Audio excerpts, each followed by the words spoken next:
We hear a lot about sustainable fashion, eco-friendly fashion, green fashion, ethical fashion. All these words we come across a lot these days. And these words to become a reality, I think the brands, end customers, and the authorities have to join hands and then take action. Until then, niche entrepreneurs, niche sustainable entrepreneurs like me, our job is to speak more, preach more, and spread awareness about sustainability and sustainable fashion rather than selling garments. Today, I have someone in the studio with me who is going through a similar journey. I have the founder of Wild FabriK, Gergana, here. Hi, Gergana. Hi. Lovely to have you in the studio. I'm so happy that you're here today. Thank you. I'm really happy to be here. I think we can have a most excellent conversation. Of course, it's a journey, right? Running a sustainable business is a journey, and it's not an easy journey. And why did you choose to take this journey as a sustainable entrepreneur? I mean, I'm going to be honest. I didn't start off in sustainability, and I think a lot of people probably relate to that. My story started when I first, actually probably before I came here. My dad was an entrepreneur when I was growing up, and I never really thought about that affecting me until recently. But I think I have a lot of him in me because I saw him start different businesses and companies, and whether or not they worked or not, he always kept trying. So I think a lot of that is in me, but that's not what I wanted to do when I was young. You know, I wanted to be a child psychologist. I wanted to get into psychology, which is what I studied. Then I came to the UAE, and it wasn't psychology, you know, obviously that was 2007, I think. A, I hadn't done the extra 4 years to be able to go into like psychology fully. And B, I was looking for a job, you know, that was the kind of the financial situation. So I started working in marketing. I started working in football and sports. I used to manage stadiums for the Club World Cup. I used to work for Al Jazeera Football Club. So I had like every man's dream job, I think. By far, you know, and it was fun and it was amazing. I learned a lot about myself and what I can do. And I think managing events, which is what I do now a little bit through my company, started from that, the ability to do that. I mean, at that scale. Then I had this urge. I wanted to start my own business, and I wanted a restaurant. I think everybody wants a restaurant, at least at some point in time. And when I started Apikai in Abu Dhabi, it was the first time I discovered actually what I'm passionate about. Because, you know, you go through things, you learn about yourself. You learn, okay, I like psychology, I like people. Then you start, I like events. This is fun. I like talking to people, all that. And then when you try to start your own business, you learn like the hard stuff, what can go wrong, what can go right. But I also learned how much I loved creating a brand, how much I loved creating something from nothing. And that's where that really began, my journey, because I figured myself out. And, you know, you keep growing and developing. So I guess you never fully figure yourself out. But at least at that point, I knew sort of where my talent, my passion, and everything kind of converged. You know what I mean? So after the restaurant, I started a few other brands and concepts for someone else. The restaurant didn't work out, which was a lesson in defeat, I guess. You know, after a while, I think probably after my perfume business and the chocolate businesses that I was creating, I discovered that it was empty. So it's like the next level of progression, you know what I mean? So first I discovered that I love creating brands and ideas. And then I discovered that I needed more. And that's where I came onto the Wild FabriK. Because Wild FabriK, when it started, was about helping people. It was about helping small brands or helping people in Sri Lanka or Thailand or all over the world that are just making beautiful things, handmade things, sustainable things. How do we make sure that they get paid fairly?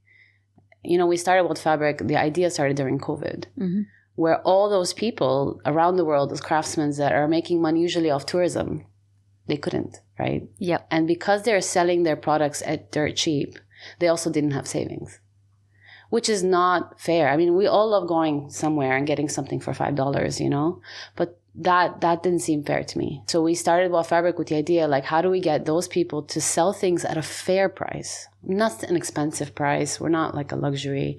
At a fair price. So that when they make money, they have savings. So God forbid something would happen. And we're in a very tumultuous world right now, like the weather, what's happening, anything can happen, right? So at least they'll have some savings to fall back on. And that, although it's like the human side of things, that created this purpose. And then I don't think, however, how have I been going so long without it? Now that I have like a purpose, it makes every day way more better, more happier. And then obviously that opens this door into sustainability. And that's how I started on the sustainability angle. Amazing. And why the purpose is strong, I think that purpose will take care of the brand to go a long way. When you curate a brand with several niche brands under that, how do you choose them? Because there is a lot of greenwashing going on in the name of sustainability everywhere. When a brand approaches you, on what basis do you take them in? That's probably the trickiest thing, because what Wild FabriK prides itself on is how the fact that we do the selection for you and we make sure that it's transparent for you, the customer, right? Mm-hmm. We have a checklist of sustainability that they have to meet. We have several processes where they have to send us information, even to the point of send me a picture of your production facility, It's hard because a lot of the small brands don't have the funds to get certified. Yeah. We have some brands that are. So certifications is obviously the first thing we ask for. And we have B Corp certified brands. The next thing we ask for is, okay, show me your production. Show me your fabric. Where do you get your fabric from? It's a bit of a process. It can go back and forth quite a lot until we determine that it can be trusted. And sometimes you just have to even use your human kind of intuition, because they have to go through at least one part where they speak to me, brands in general. And then I'll say, so where to get your fabric? And then they'll say something like, the biggest fabric producer in India. And I'm like, oh no. I'm like, no. That's like red flags, red flags. Yes. Because for sure that can't be good. Yeah. And then I'll ask, okay, if it's the biggest, it should have certifications. And then when they can't provide it, then they're out, because then at that point I know, In terms of what brands we pick, so that's the sustainability side. But what brands we pick, my other partner, Gergana, who's amazing. She's been in fashion and buying for her whole career. So she selects that, because we have to appeal to people. Yeah. We can talk about sustainability from today until forever. And I'll never buy something that's not sustainable personally. But I also won't buy something I don't like. Yeah. In the end, we need to sell. It's a business. It is a business. Yeah. And the item has to be beautiful or unique or somehow in trend. It could be classic as well. It doesn't have to be in trend. It can be a capsule collection type thing. But it has to be appealing. It has to be, it can't be like a beige on beige linen rucksack, It needs to have something that you want in it, because also that will make you wear it more. Okay, so talking about being appealing, do you keep a track on trends while choosing? We look at trends with like a sustainable lens, because you can look at a trend and it's like way out there, right? And you're like, okay, this won't last. But if you look at trends that make sense long term, a lot of the capsule collection trends, a lot of the trends into like certain colors, because it's also quality made, it will last longer. You wear it more. When you're buying it a bit, it's, slightly more elevated in the price. Not really expensive, but you're still paying a bit more. You'll cherish it. It comes with a story, right? Amazing. So it's like a balance. Wild FabriK is an umbrella where you have many niche brands under that. So you are dealing with entrepreneurs day in and day out. Yeah. You will be knowing this better. Like, what are the struggles that these sustainable niche entrepreneurs face in doing business? One of the first things I'll highlight is lack of knowledge, and I say that in the nicest possible way. Okay. You don't know what you don't know.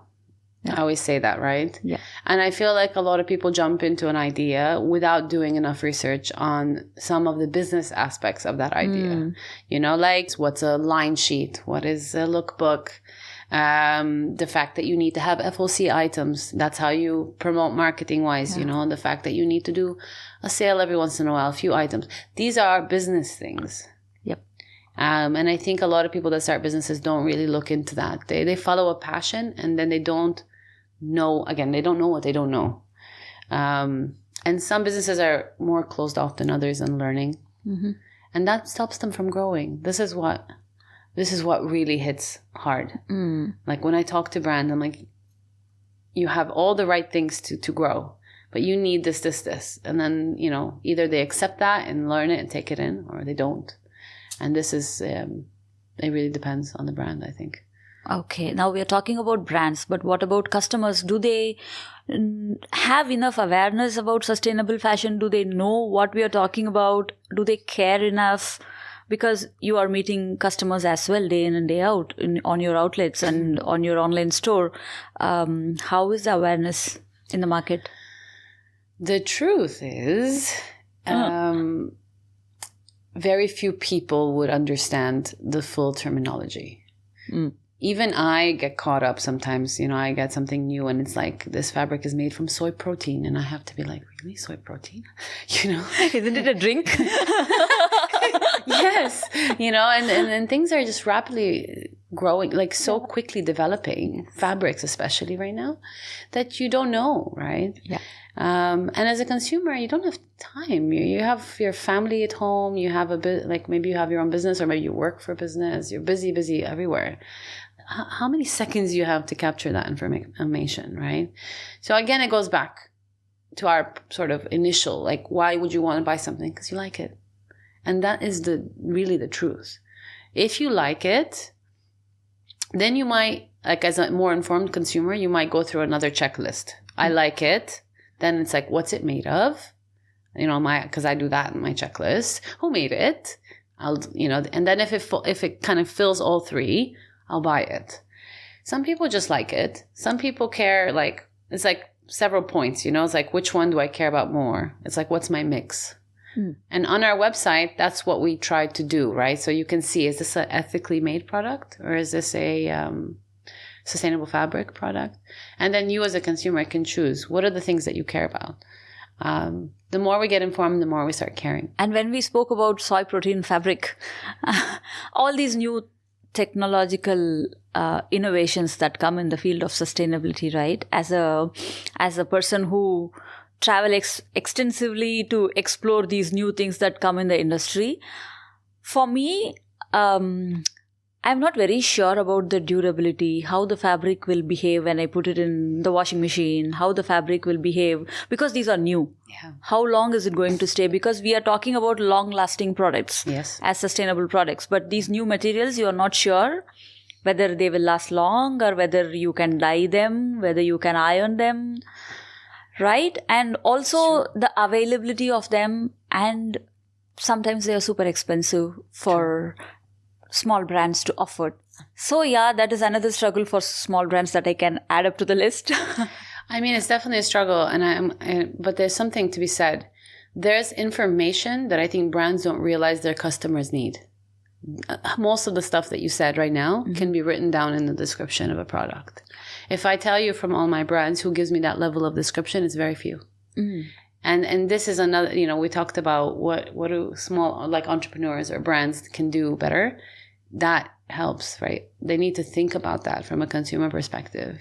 And that, if you mention it, it solves that question, right? Yeah. If we have the question, chances are the customers have that question. So this is made of soy protein. What are the benefits of soy protein? Fabric, let's say. It has this, that, it lasts, it doesn't bleed when you wash it. You should wash it or dry clean it or this or that. That's all amazing, relevant information that the brands can provide to help the consumer make that decision. Also, from the consumer point of view, I think, as you mentioned earlier, the world is too fast now. And when you have a care label that asks people to really take care of a garment, right? People hesitate. They just want to throw everything in the washing machine and then just use it. People don't have time. That's a problem. Yeah. We all need to slow down. Yeah. Slow down, breathe, relax. Care for everything around you. Care for your clothes that you wear. Care for the earth that you're living on. I think we all need to, breathe and relax. Peace. I love that you say that. We were just talking about that before the show. Yeah, it's really important. Yeah, it brings in the wellness side of things, the mental health, because that's a piece of this puzzle. When you meet customers, I am sure you came across this question. This is the $1 million question in the industry of sustainable fashion. Why are sustainable garments expensive? It's a very simple yet complex answer. I always think of everything. You know that show? There's a show on TV that's like How Things Are Made or something like that. Yeah. And then you start seeing the process. I mean, that is basically the answer. It's the process. If you're going to buy a fabric that is handmade, it's more expensive. Those people need to get paid, right? If that fabric is then produced, I don't know, it needs to be dyed. Maybe you're using natural dyes. That's going to be a little bit more expensive. Natural dyes have to be processed or whatever. And then it's more expensive, right? So that's more expensive. Then getting it to you is more expensive. Then you're a small brand as well. You're trying to make sure that you have some decent margin. So if you add all that up, it ends up more expensive. If you have this one machine that you just chuck the fabric in and it dyes it, it cuts it, it sews it. I wish there was one machine like that. Wonder machine. Or, which is what most brands do, is they don't pay the people that make their products fairly, right? They pay them nothing. It's basically like slavery. They get paid nothing. They work 7 days a week. They don't get breaks. They get cut from their salaries if they take even a day off. They're getting paid like $1 a day or something. I mean, then your product can be cheap. Your material is cheap, so that makes it cheap. And then your product is cheap. And then the person that makes it is not getting paid. So obviously then it's cheap. And a lot of people buy a lot of it. And who makes money? The guy on top, the chairman or whatever, who is just making that margin pure. Like, I think anyone that really thinks about it in that way can understand why it will be a bit more expensive. But it lasts longer. Mm-hmm. You're not going to buy 6 t-shirts in a month, or like every 2 times you wash a t-shirt, it's going to go bad. You're going to have to go buy another one. It's going to change its shape. So if you don't have to buy it again, that saves you in the long run. That's true. But how do you convince the customers for this? Oh, that's a long process. That's education. And I think the younger generation are a bit better than us, because they have this fear of climate change now because it's like such a serious topic. But it's you know what it is? It's this human thing. We have this like desire to have short-term gain versus long-term gain, right? So like today I'm going to eat McDonald's because it feels good. But then oh my God, I'm fat or sick or I need to do, that's long term.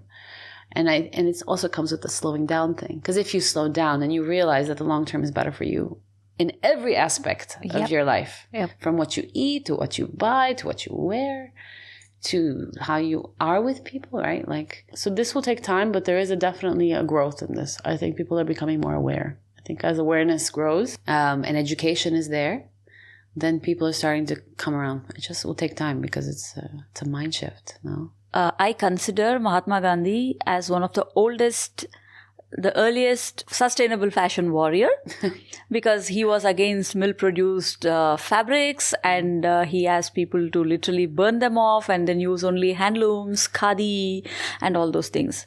Change happened after he was constantly talking about things for 40 years. Yeah. So I'm sure in another 40 years, if you and I and the whole clan of sustainable fashion entrepreneurs keep talking about this, making noise about this, having the dialogue about this, I think change will happen. I'm hopeful. I mean, it is happening in other places. And that gives you a kind of a lens into what will happen here. If you go to Germany, maybe 15 years ago, back then people didn't know so much or care so much. Maybe they were more similar to where we are now. But now if you go there and everything around you is sustainable. If you're going to buy something, most of the things that you will find are sustainable because people just will not accept anything less. It's possible. It just takes time. And sadly, I don't know how much time we do have in terms from a climate perspective. Like we are impacting things pretty fast. When we spoke about McDonald's, right? When you hog on junk for a week, your pants don't fit you and suddenly you realize, oh man, last week I just went crazy and ate nonsense. So from this week on, I'm going to diet and I'm going to reduce my waste and things like that.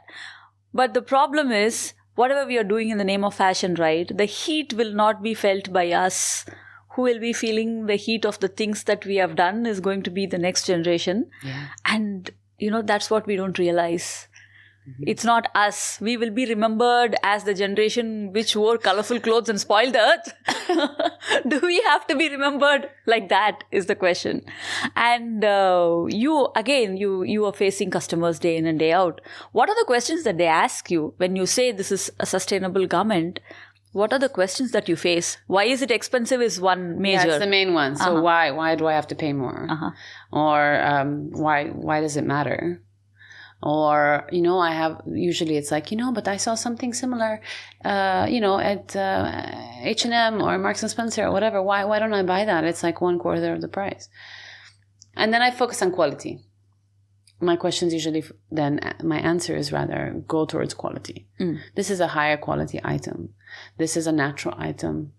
I try not to make people feel bad because I think it's not a good way to sell a product. Yeah. If you shame someone into feeling Never. Bad. So it's more like you deserve to get something better for yourself. You deserve to think about something touching your skin that is natural, that chemicals don't go in. You deserve to wear quality so that you look also, presentable. You can tell when something is quality and when it's not, you know what I mean? That's usually the battle. Do people really care about buying long-lasting stuff anymore because people don't repeat anymore? People just throw away clothes after 1 or 2 wears. So what do you think about people's perspective these days about wearing the same garment over and over again and repeating them? That is changing slightly. Depends on who you speak to. Like if you have certain people care more about the trends and other people care more about capsule collections nowadays. Capsule collection wasn't even a thing like 10 years ago. What I mean by capsule collection is like when you have, let's say, 10, 15 pieces that can be mixed and matched in all kinds of ways. So out of 10 pieces, you can have like 30 outfits, essentially, or more. Okay. So that means you don't have to have as many pieces in your closet, but you still have the different looks. And a lot with accessorizing. I think there's a lot to be said about accessorizing, because I could wear this outfit without the hat, without this, and it will look completely different. I can put on some heels, it will look a little different. I can pair it up with something else, it will change, right? A formal, crisp, white shirt can take you to office with the same pants or, styling. Yeah, styling. Essentially, it's styling, right? How do you style your existing closet so that you wear it more? Yeah. And honestly, at least I speak for myself when I say this, I don't want to spend more money on clothing, As I develop myself, I want to spend more on maybe my house or other things. And maybe if I have a child, I'm going to spend on that. But, there's also a financial thing. Once you have a good closet range, you can not spend so much or spend on a few key things like sustainable things that you love, that you keep. I had a friend who came to me and said some time ago that, Vino, I see you speaking about sustainable fashion everywhere. So I have decided to have a sustainable wardrobe. So I threw away whatever I had in the wardrobe and I identified a few sustainable brands and I bought all new sustainable garments. I was like, hello. Oh my. You got everything wrong. It is not about throwing away what you already have. Yeah. How to utilize a wardrobe that is already a gigantic wardrobe that's already existing in anybody's house. It's all about styling, as you said, or making it as capsules and then doing capsule collection. Or I think even challenging yourself to go not buying for a year, just managing whatever you already have in your wardrobe. You're right, actually. The biggest issue is that we're not wearing what we already have. I think actually, I would really, I think getting a stylist or getting advice from a stylist is definitely the way to go for a lot of people. Because a stylist can come in, I know quite a few stylists that can come into your closet and just work with what you have. Maybe suggest a few additions, probably accessories or whatever. And then basically it's like shopping within your own closet, which is amazing, right? And then for people that change, I change size quite often. I can fluctuate, I can add 10 kgs and drop 10 kgs ridiculously quick. Yeah. So I always have my thin closet somewhere where I know eventually I might go back to the size and sort of my regular closet. But for things that I know I'll never go back to, I like to take them to places like Thrift for Good or Retold. Give that item a life with someone else. At this point, I want to ask you about your thoughts on retail therapy, because we all have been injected with an idea that shopping is one way to get out of depression, or if you're feeling low, go shop clothes. If you're feeling sad, go for shopping. What do you think that really helps to come out of any sad feelings that you have? Well, retail therapy is basically your mind getting a dopamine hit. Right? You can get dopamine hits from many things. You can get a dopamine hit from exercise. You can get a dopamine hit from doing something good for someone. You can get a dopamine hit from so many different things. And for sure, a dopamine hit will make you feel good for a little bit. For sure. Yep. And if you do shopping, you'll feel good until you realize how much you spent. Then it's a curve. It's like the research on this is usually when you have that dopamine hit, you go upwards, right? Your chemicals, your body, you get really happy, and then you can't maintain that for too long. It will go down naturally. So the short and long. Short is, yes, you'll feel good, but the long is not for long, and it's not really helping you. So maybe getting to the root of the problem is a better route. Plus, when it comes to dopamine, there is something called a baseline. So let's say your baseline is here. Some people's baseline is a bit low, which people tend to kind of lean towards a depressive state, let's say. But if you're so you can train your dopamine baseline. So let's say you're here, and when you do your dopamine hits, you go up, down, and whatever. You can train that this line is higher, so then you don't need a big hit. You can maintain a certain level of just contentment is, I think, the right word. And you train that through various ways. It all boils down to, again, slowing down, staying calm, be happy with what you have. I have to tell you, Gergana, you are in the middle of a mall selling sustainable garments where you are surrounded by fast fashion giants. Yeah. Right? Yeah. How does it feel? Is it intimidating? Yeah. Is it? Yeah, it is. I think about this all the time. It's one of those things that affect me because I feel oh my God, I don't have the budgets that these guys have. They have budgets that are crazy. They can convince anyone into anything. They can say this is sustainable and probably 50% of people will believe them even if it's not. It's very, very intimidating to go against big business. But then I remind myself, just follow what you're doing. We did this for a reason. Every time we work with brands and we help them, it's my little dopamine hit. I did something, that helped. Or when we have a good sales month or week. When we get happy customers, we get a lot of customers that walk by the shop, they'll go through the whole mall and then they'll come back and they'll buy from us. That feels great. That means that the products and the brands that we support are worth it, that there's a value for money, and there is, right? Because the quality of the item is high. The price is actually pretty decent. You can compare it to other brands that are at the same price point, and you'll find that their quality is less. So there is a spot for us, and it doesn't have to be big fast fashion. We don't have to grow that big. We can grow to a point where everyone's helping everyone, and that's actually enough for me. People who look at us from outside, these are sustainable fashion entrepreneurs. Their name sounds very dreamy, very fancy, and everyone wants to start a fashion brand, fashion label in their own name and then make it big. And even outside, people say that sustainability is the next thing. the world is talking about sustainability and sustainable fashion. Start a business based on that. You're going to make money. But actually, the reality is entirely different. I want you to give some advice to these people who are aspiring to become fashion entrepreneurs, especially to become sustainable fashion entrepreneurs. The road is not just bumpy, it's a roller coaster ride that they are getting into. Please. So first, I want to just say that startups in general are a roller coaster ride, no matter what you get into. So my first advice for anyone entering entrepreneurship, and I say it as entrepreneurship, is this is going to be a bumpy road. I started teaching kids on entrepreneurship and business and helping them develop their ideas into that. And it is, you're right, the first thing that they say, this is going to be great, amazing, we're going to make it, it's going to be fantastic. And I love that enthusiasm, that you need that enthusiasm to get going, to be quite frank. The spirit. Yeah. But you have to be prepared for all the hardships that come. And in fashion, particularly, you're starting a sustainable brand, which means you should be producing less, producing small, producing consciously. In a world where everyone is telling you to make money, you need to produce more, faster, cheaper. So you're going against the grain, and that's a tougher road. So you're embarking on something harder. So you have to be prepared. Like, it's a mentally prepared. You have to have grit. My partner Gergana talks about that as being like a critical component to entrepreneurship. So how much grit do you have? Because that's what you need.